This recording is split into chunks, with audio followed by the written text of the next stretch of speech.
সুন্দর মুখ, খুব ভালো।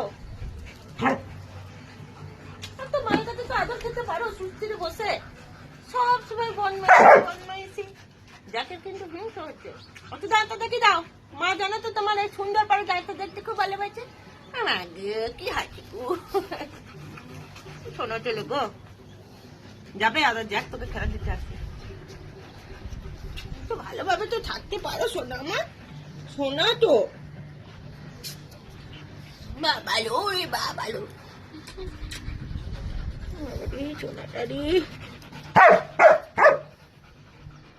তোমাকে একটু কাজল পরিয়ে দেবো, আর একটু ফেসিয়াল করবে। পুজো আসছে, পুজো আসছে, একটু ফেসিয়াল করবে। ক্যামেরা করতে দেবে না জ্যাক বাবা, কারণ জ্যাক তো জানি ও হিংসমুগরি করছে, পথ করছি, সেই জন্য বাবাকে কিছুতেই ক্যামেরা দিবে না। এই জ্যাক আয়, তোকে ধরি আয়, তোকে ধরি আয়, তুই তোর বাবাকে ক্যামেরা করতে দিচ্ছিস না কেন? বাস আবার